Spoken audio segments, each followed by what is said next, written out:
Hey guys, it's Andrew, or Feel No Pain, and today I'm doing a review on Borderlands 2. This game is actually about 3 years old, but graphically I think it still holds up. I think it looks pretty good.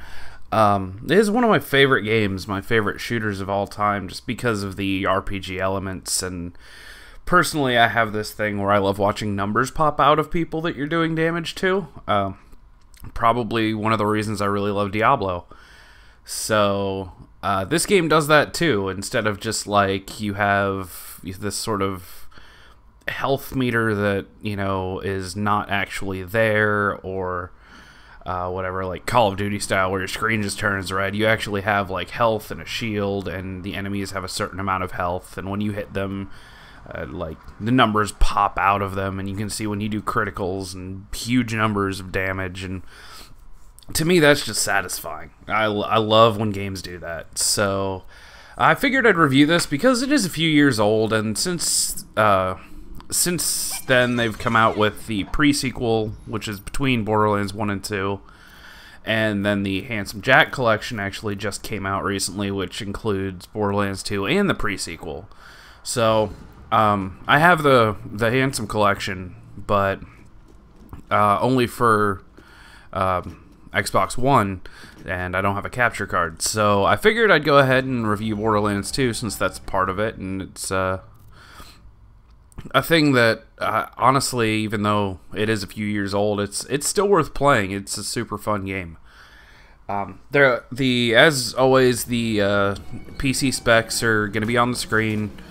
It's definitely not too intensive. I could actually play this pretty well on my computer I had before this one, which is like 5 years old at this point, or yeah, it's about a 5-year-old computer, and I can play it on like medium graphics at 60 frames per second. On my current computer, with even while recording, if I uncapped the frame rate, you can cap the frame rate at 60, 72, and 120, or you can just have it uncapped. For the video, I capped it at 120. I didn't know if it would make a difference, but since I'm recording at 60, I figured that was a good sort of multiple number, so it wouldn't record any screen tearing or anything. I didn't know if that would happen. But uncapped, I can get about 150, and I mean, my computer is by far not even like the most powerful thing out there. Capped at 120, even in the most like graphically like demanding situations, it wouldn't dip down below 80 or 90. I think it got down to like 68 once while I was recording, but usually it was, in any case, it stayed above 60, and that's on like max graphics and with anti-aliasing and all that stuff on. But the game looks good. It looks good, and actually it looks really good on the Xbox One. It's still probably like the 360 version was probably about the equivalent of like medium graphics. It's on this, whereas the Xbox One version is 1080p, and it looks like high graphics. So like on Ultra, on like topped out everything, the PC version still looks a little better, but as you can see with the art style, it's not the kind of game where graphics are, you know, the biggest deal in the world. I guess I should probably bring up that it did come out back in 2012. I said that already, but so it's actually about 2.5 years old. It came out in September. It was developed by Gearbox Software, published by 2K Games. Gearbox has actually done quite a bit of stuff, and but Borderlands is kind of their I don't know, their big thing that they put the majority of their time into, and I think they've done well with the series. A lot of people, there's kind of a love-hate thing, and that's also why I wanted to do a review, because this is the kind of game where your friends might be like, oh, best game ever, you have to get it, and then you get it and just absolutely hate it. I'm gonna kind of talk about the things that are sort of a personal preference a lot in this, and those are the things that may kind of make or break it for you, and that's okay. I mean, it's not a bad thing that that it's sort of like that. It just means that it's not for everyone, but the people that like it are gonna absolutely love it. So if you end up liking it, you can probably bet that you'll put, I don't know, I probably put over 100 hours into the game on 360 originally. It does help to have friends to play with. That does make it even better, especially once you beat the game and you want to just like run around and like there's like epic bosses, and the DLC has some huge bosses and stuff like that, where you're supposed to go in groups of 4, but like in groups of 2 or 3 you can actually do it, and it's a huge challenge, and then you can, you know, get even better weapons, and there is a little bit of like a sort of gear progression like you'd see in a game like Diablo or something like that. It's not quite as severe, or I guess World of Warcraft too, you could say, for like gear progression, but it's not quite as severe as that, but it definitely is. It's there. You upgrade from like white to green to blue to purple to orange weapons, and orange are like the legendaries, which have like really cool stats and special abilities that others don't have, and cool little features like, I don't know, like it would be a shotgun that fires like an insane number of pellets, or has a huge magazine, like, or is fully automatic. I actually, I think you get to see it in this video. I have a sniper that is a 5-round burst when fired, and I think it's a purple. I think it's a, yeah, purple quality or blue quality. So there's some really cool things that set things apart from each other, and it makes every gun worth looking at, because even if at like immediately the stats don't look as good, like the damage isn't as good, or the fire rate drops a lot or something like that, oftentimes it's worth at least like equipping it and playing with it, because sometimes you'll have like, oh, this has lower accuracy, which accuracy is actually the bullet spread. The bullets don't actually go exactly where you're aiming, even when you aim down sights. There's sort of like a hidden radius around the middle of your screen that they will go, and that's your accuracy on a gun. So most snipers and a lot of like single shot assault rifles in this game are like 90+ accuracy, and they're pretty spot on. But you also have to look at a lot of guns have like really weird idle sway, where they'll just sort of like, when you're holding them in your hands and you aim down sights, they'll wobble around, and so even with high accuracy, it's kind of hard to control those sometimes. That's kind of like one thing that I think is cool, and another reason why it's worth it to, if there's a gun that looks like it's just slightly worse than the one you've got, it's worth to try it out, because if the one you have bounces all over the place, but the one you're looking at is dead steady and doesn't sway at all, it actually could be a better gun for you, and if it's a lot easier to handle, then it can make a difference. As you can see, the sort of pacing on this game is insane. I mean, some of the monsters you come up against are just sort of unreal and over the top. It's really great in that respect, because even though at this point I think I'm fighting things that are like 4 levels lower than me, it's still kind of, I mean, they've taken down my shields and hurt me a good bit. It's you never fully feel safe. The monsters, even just the normal ones, have some sort of abilities and effects that could be seen as unfair, but it's more like you have to learn what they do to kind of counter it and not get just destroyed. There's plenty of monsters that can one-shot you and down you like immediately. The ones that come to mind are these giant robots that they're called loaders, and there's like war loaders and hot loaders, and of course war loaders have a lot of guns, and hot loaders have like flamethrowers, but there's ones called EXP loaders, which are exploders. They just run at you, and if they get next to you and you don't see them coming, they can take you out immediately. And it's that kind of thing that keeps this game interesting, keeps you on your toes. I really do like that about it. It's it's definitely something that takes a little getting used to at first, I guess. The fact that you're kind of always in harm's way and you never really feel super overpowered, but it's personally something I like, that there's actually a challenge to it. And dying isn't a huge deal. Dying, you lose a little bit of your money and you respawn in like your last checkpoint basically.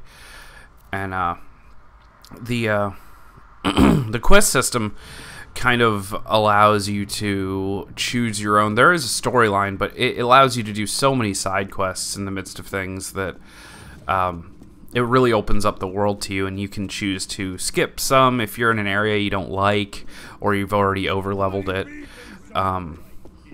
or it lets you to complete entire quest lines that aren't even part of the story or the main story. There's all sorts of side stories that tie in, which is for someone like me who likes, in RPGs especially, which this has quite a good bit of RPG elements, it allows you to sort of immerse yourself in the characters in the story, and they carry over characters from the first to the second.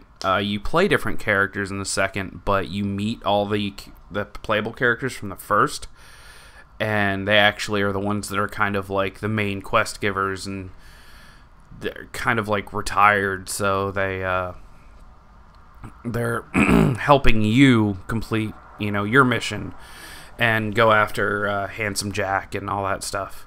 So they give you tips and tricks and tell you about things and the lore, and it's all in the story, and it's all part of the it all happens very seamlessly. You'll talk to them, and one of the best things is if you talk to someone and then you walk away, you can actually it's really great, because if you walk away, you can still hear them, almost like they're communicating through like an earpiece. It changes the sound of their voice. It's almost like they're coming in over a radio. So you don't miss any of that story by wandering around, selling stuff, looking for new quests. You'll still hear everything that's being said, so it keeps you in it, in the story, in the sort of whatever, even better. And I really like that. That's something a lot of games don't do. There's games that stick you in these text windows when you're talking to someone and you can't move around, or if you move away, it'll stop talking, or worse, sometimes if you move too far away, it'll like cancel the talking sequence. You'll have to go back and do it again and stand there. It really bothers me when games do stuff like that. So the fact that this one doesn't, the fact that this one basically lets you constantly keep going and keep doing stuff without having to sort of like break the action, break the momentum of the game, is really good. Now what I'll say is, a lot of the things that I've heard, I've obviously been saying nothing but really good stuff about this game, or at least what I like about it, but a lot of the things that people have complained about, and I've just over the years heard complaints about and talking to people, and even in watching other reviews and stuff, are concerns that are worth mentioning, because they are legitimate concerns. Anytime someone doesn't like a game for whatever reason, it's a legitimate concern. And I mean, it could even be like, oh, this game is over-sexualized. Well, this one's not really. There is some stuff, but it's very silly. But even that, it's a valid opinion. If you have an opinion on a game, on any piece of art, why you don't like it, it's valid to bring up. Now, it's not valid to say that it's not worth having been made, because those opinions are your opinions. And while you may share them with others, it's not fair to say that a piece of art is not valid because you have that opinion. If that makes any sense. And just like I can't say that, just because I like this game, everyone should like this game. That's unfair too. But yeah, some of the downsides that I've heard people talk about are one's the graphic style. It's cell shading, which is kind of this weird cartoony, but not cartoony all at the same time. It's a weird style. All the Borderlands games are made in cell shading. if anyone remembers Zelda, was it the Wind Waker? The one that was originally for, oh god, was it the Wii or the GameCube?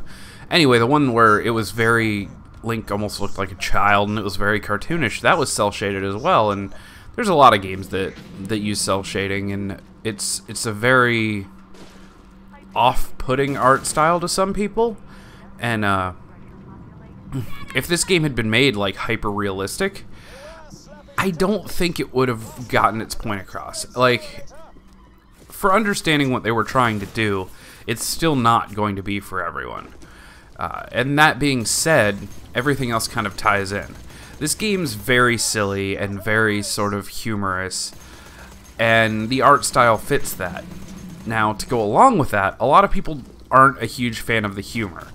It's very odd and very, like, tongue-in-cheek humor, and it has sort of a feeling of almost like some of it's just very sarcastic and very almost like British humor, like Monty Python style. Like something like this, fighting a giant one of these threshers, these giant like water, you know, hydra snakes, whatever you want to call them. Like, this almost seems like something you could see in like a Monty Python movie, and like some sort of, if they'd ever made a like a spoof of like The Hobbit or any like fantasy genre, which I mean they kind of did with Holy Grail. That was very much like this, but some of the dialogue involved, and of course just kind of the over the top everything, but the dialogue in particular, the humor isn't going to be for everyone. It's very sarcastic. It's very, you know, they make puns, and there's actually one part in the game where the quest is your typical fetch quest, but they make fun of it. They make fun of fetch quests in doing so, where you have to like kill so many of these, but it's because this guy's trying to rename them. He's trying to rename this type of monster for whatever reason. That it explains it in the game, but he's trying to rename them because he's sick of the name that they've been using for them. So in the end, after doing so many kills and renaming it a couple times, the guy just can't come up with one he likes, so he just says fuck it and says he's going to call them boner farts.